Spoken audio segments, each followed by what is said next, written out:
Saving money is actually a bit of a national pastime in Britain, not in a flashy finance bro kind of way, but more in a boil just enough water for one tea bag kind of way. We'll reuse a gift bag for 12 Christmases and be horrified if we witness someone at checkout having forgotten their club card. So today I thought I would dive into the most gloriously British frugal habits, and yes, complaining about the weather is definitely one of them. If you have any to add, please let me know in the comments. First up are switching energy providers religiously. Here in Britain, we are divided when it comes to politics, but we are united behind one man, Martin Lewis.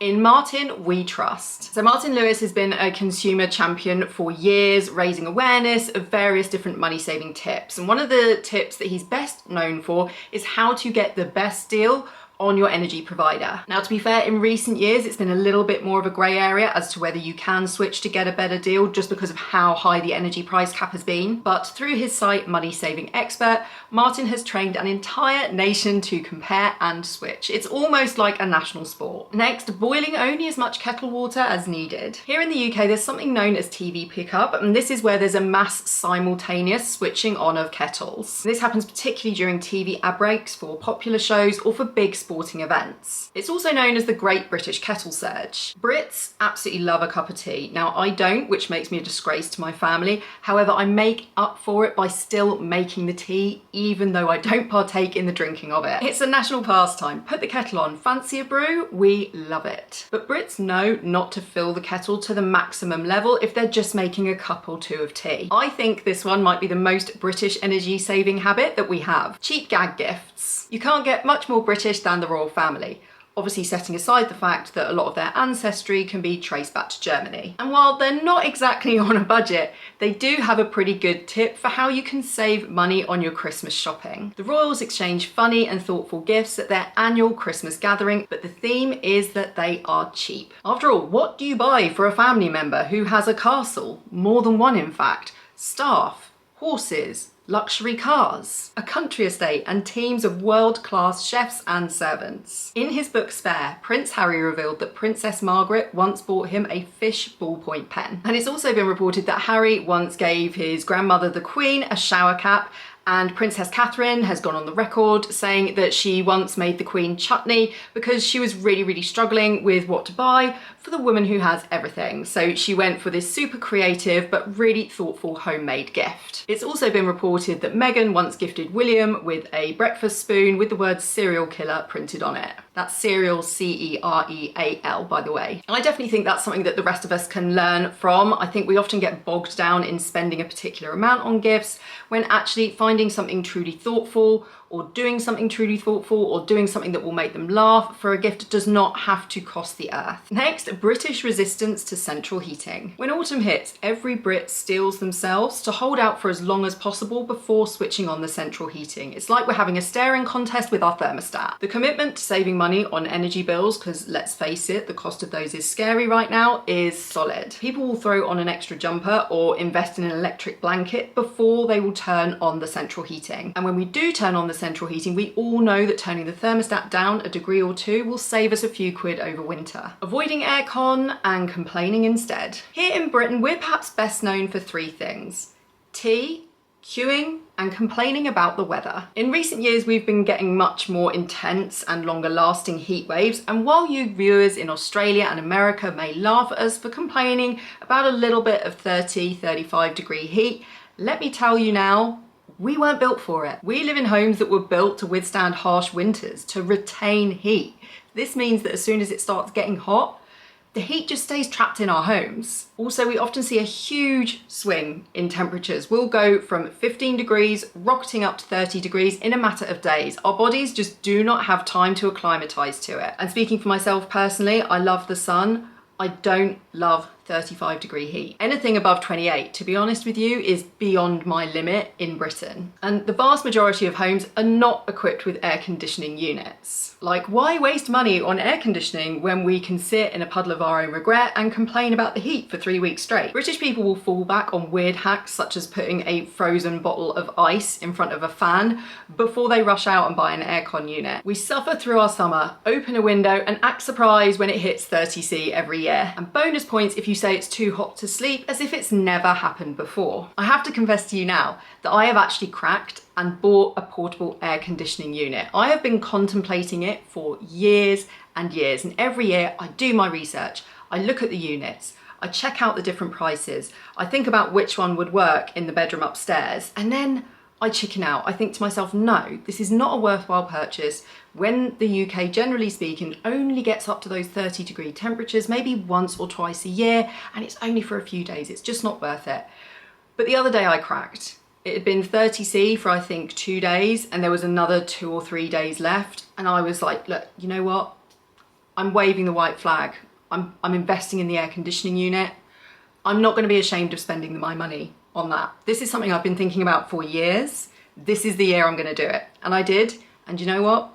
It's some of the best money I've ever spent. I really don't care if it only gets wheeled out maybe 3 times a year. It's my new bestie. Moving on, being weirdly proud of yellow sticker shopping. Hunting for those reduced to clear yellow stickers in supermarkets is practically a skill set. And it doesn't matter how much Brits earn, we love to seek out a deal. That's why yellow sticker hunting is such a fun pastime. Supermarkets have clocked onto this, and they've even created whole yellow sticker sections for us to browse. Honestly, we Brits love a bargain, and we also love to tell people about it. It's like when someone compliments your outfit and your almost immediate response is to point out that you got it at a total steal. You're like, thanks, £5 from Vinted. Can you believe it? You're almost more proud of the price than you are of the actual outfit. That moves us nicely on to the next one, which is the supermarket meal deal. We love a supermarket meal deal. You can get them on lunch, which is normally a combination of a sandwich, a drink, and maybe a snack like a packet of crisps. Yes, they have gone up in price recently, thanks very much inflation, but there are still bargains to be found. And also special occasion meal deals. Brits are increasingly shunning restaurants on special occasions such as Valentine's Day in favour of having a nice supermarket meal deal at home. They don't want to spend the money on an expensive restaurant meal, and they don't want to spend the entire evening cooking on Valentine's Day or New Year's Eve. So they take advantage of the supermarket meal deal. Most of the big supermarkets now offer this. It usually involves getting a starter, a main course, a side, a dessert, and a bottle of wine for somewhere around £15. Now, some of you may be thinking that surely that kind of frugality kills the romance of the occasion, and I can tell you it does not. You've clearly never tried the M&S Valentine's Day meal deal.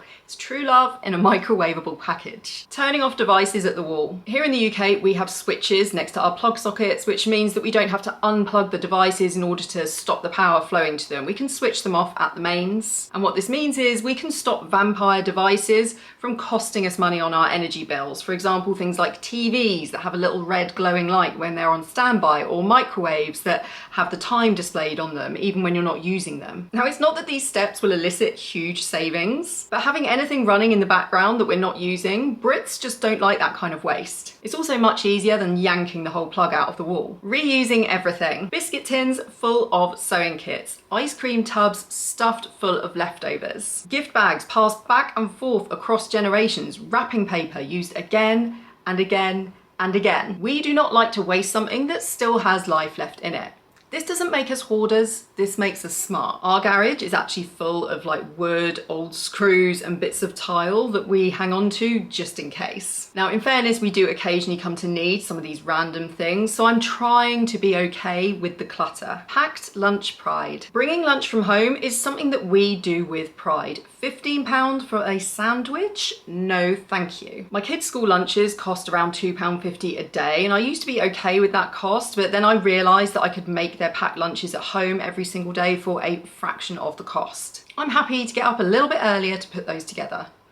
Mostly. The next frugal habit is having a basic breakfast. We all love a full English breakfast, but it's not something that we do every single day. I mean, have you seen the price of eggs? Instead, breakfast is really more of a very functional meal, and we tend to stick with very similar things on a daily basis, things like breakfast cereals and toast. I personally like a full English breakfast occasionally for dinner instead. There's something so nice about having bacon, eggs, sausages and toast in the evening. It gives me a full day to look forward to it and build up my appetite. Speaking of food, the next one is the picky tea. Honestly guys, who doesn't love a picky tea? It's so British that you could stick a Union Jack in it and sing the national anthem before you commence eating. I think in America you maybe refer to it as a girl dinner, but it's basically a whole bunch of stuff from your fridge arranged on a plate. It might be cold cuts of meat, leftover chicken thighs and drumsticks, Slices of cheese, grapes, hummus, breadsticks, slices of crusty bread, sun-dried tomatoes, olives. It's really easy to put together. It involves leftovers. It's cheap, and yet it feels so good. Next, hand-me-downs. Back when I worked full-time as a journalist, I was the royal correspondent for the Mirror newspaper for a spell, and I can remember well how much I cringed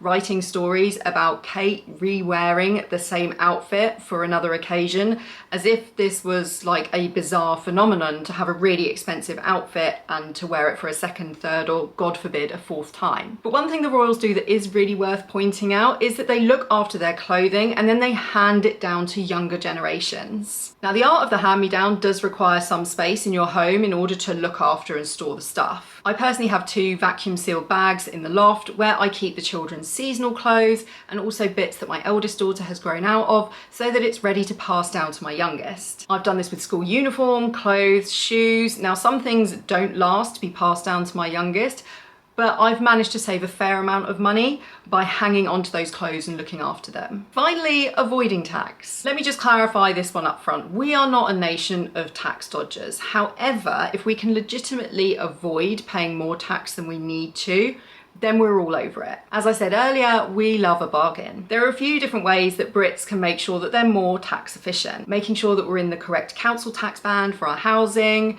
checking that we're eligible for certain tax breaks, such as the marriage tax allowance, and also tax-free childcare. Also, paying regularly into a pension gets you tax relief from the government and also can help you avoid the pain of being pushed into a higher tax bracket. Avoiding tax is also why millions of Brits stick their savings into ISAs and premium bonds. This way, the interest that we earn or the prizes that we win through premium bonds are tax-free. There is £726 billion held in ISAs in the UK. With ISAs, you can choose a stocks and shares ISA or a cash ISA. I personally have both. My cash ISA is for my emergency fund and paying for anything that I'm going to need to pay for in the short term, whereas my stocks and shares ISA is really for my longer term goals. That's because markets may go up, they may go down. Some years I may lose, some years I may do quite well. If you look at the way investments perform historically, generally speaking, the value goes up over time. I don't worry about picking specific stocks and shares, I just go for index funds. Those are the British frugal habits that I'll never be giving up. Please let me know if you have any suggestions,